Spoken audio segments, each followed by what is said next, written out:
हालांकि बीपीएससी ने फिलहाल सिर्फ उच्च माध्यमिक का ही रिजल्ट जारी किया है और रिजल्ट में सबसे बड़ी बात है कि जिन विषयों के लिए परीक्षा ली गई थी उनमें से अधिकांश विषयों में बड़ी संख्या में पद खाली रह गए हैं।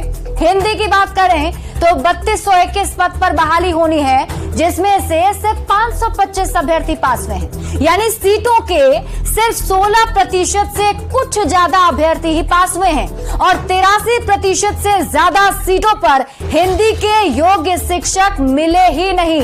अंग्रेजी की बात करें तो कुल 3535 पद खाली हैं, जिसके लिए परीक्षा हुई थी, लेकिन अंग्रेजी में भी 2323 अभ्यर्थी ही पास हुए हैं। ऐसे में अंग्रेजी में 65% से ज्यादा अभ्यर्थी पास हुए हैं।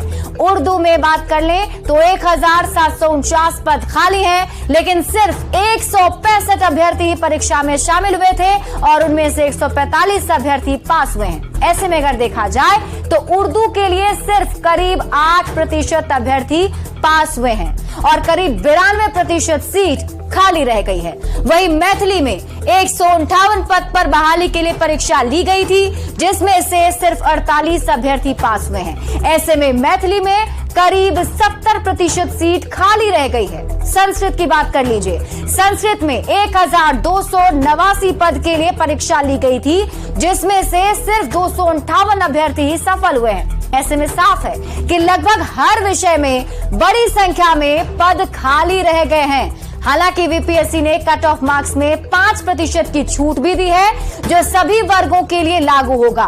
बीपीएससी ने पहले ही कहा था कि हर हाल में 75% खाली सीटों को भरा जाएगा। ऐसे में कई विषयों में 75% सीटें नहीं भरने पर 5% की छूट दी गई है। बीपीएससी ने विषयवार रिजल्ट को अपने वेबसाइट पर अपलोड कर दिया है।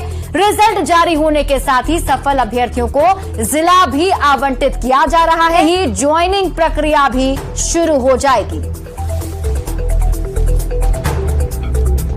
और अब आप समझिए कि बिहार में हिंदी से ज्यादा अंग्रेजी की पढ़ाई का मामला क्या है। दरअसल शिक्षक बहाली परीक्षा का रिजल्ट बीपीएससी ने जारी किया है और ज्यादातर विषयों में जो टीचर के पद हैं वो खाली रह गए हैं। हिंदी में हम आपको अगर बताएं तो करीब 3221 पदों पर बहाली होनी है और हिंदी के सिर्फ 525 अभ्यर्थी पास हुए हैं। अंग्रेजी विषय की बात कर लीजिए तो इसमें 3535 पद खाली हैं, जिसमें से 2323 अभ्यर्थी पास हुए हैं। अंग्रेजी में इतने लोगों के पास हुए तो मतलब हिंदी से भी ज्यादा अंग्रेजी विषय में बहाली हुई है और परीक्षा में दूसरे राज्यों के अभ्यर्थी भी शामिल हुए थे। बावजूद इसके पदों को भरा नहीं जा सका, मतलब कि योग्य शिक्षकों की बहाली नहीं हो सकी है, क्योंकि आप सोचिए आधे से ज्यादा पद जो हैं वो खाली ही रह गए हैं। बढ़ते हैं आगे। बिहार सरकार ने नवरात्र के दौरान शिक्षकों की आवासीय ट्रेनिंग के आदेश को स्थगित कर दिया है।